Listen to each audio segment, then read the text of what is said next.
देवियों और सज्जनों, नमस्कार, आदाब, सत श्री अकाल। आज हम आपको समय में बहुत बहुत पीछे ले जाने वाले हैं। एक ऐसी दुनिया में जहां इंसान नहीं थे, शहर नहीं थे, गाड़ियां नहीं थीं। यह दुनिया थी विशालकाय और रहस्यमयी जीवों की। जी हां, हम बात कर रहे हैं डायनासोर की। सोचकर देखिए, करोड़ों साल पहले धरती कैसी दिखती होगी। ऊंचे ऊंचे पेड़, घने जंगल, और उन जंगलों में घूमते हुए ऐसे जीव जिनकी कल्पना करना मुश्किल है। ये कहानी सिर्फ कुछ जानवरों की नहीं, ये कहानी है विकास की, संघर्ष की और अंत में एक महाविनाश की। तो चलिए कंप्यूटर जी, समय का पहिया घुमाया जाए और हम सब मिलकर चलें उस रोमांचक सफर पर जिसे हम कहते हैं डायनासोर युग। आपने जरूर फिल्मों में या किताबों में डायनासोर के चित्र देखे होंगे। चलिए शुरू करते हैं यह अद्भुत खेल, ज्ञान का खेल। इस कहानी को समझना इसलिए भी जरूरी है क्योंकि यह हमें जीवन के चक्र का गहरा सबक सिखाती है। डायनासोर इस धरती के सबसे सफल जीवों में से एक थे।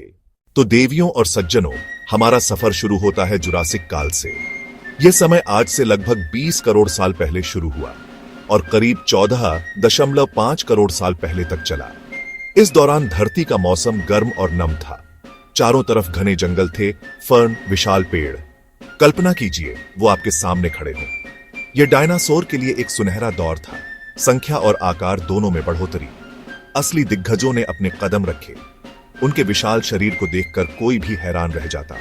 सौरोपोड्स, विशाल काय, लंबी गर्दन वाले शाकाहारी डायनासोर। ब्रैचियोसॉरस, गर्दन इतनी लंबी कि ऊंचे पेड़ों के पत्तियां भी खा लेते थे। वजन कई हाथियों के बराबर, लेकिन शाकाहारी के साथ मांसाहारी भी थे।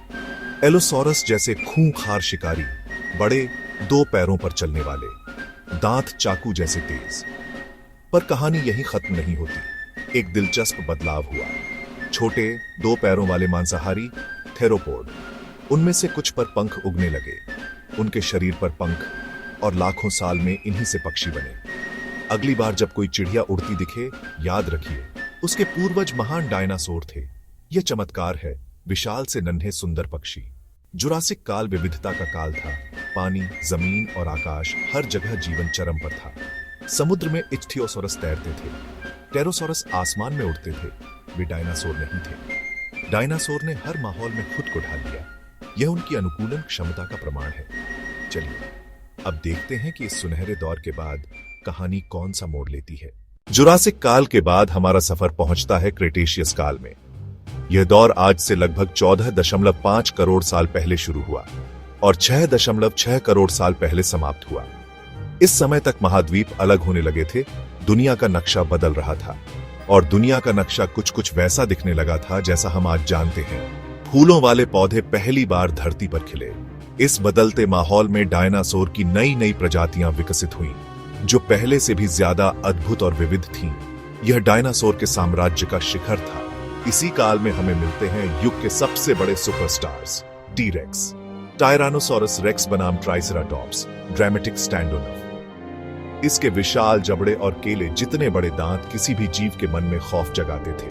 लेकिन सिर्फ शिकारी ही नहीं, शानदार शाकाहारी भी थे। जैसे ट्राइसेराटॉप्स, सिर पर 3 बड़े सींग और एक बड़ी ढाल, तो कुछ के शरीर पर कवच था, जैसे एंकिलोसॉरस, पूंछ पर भारी गदा।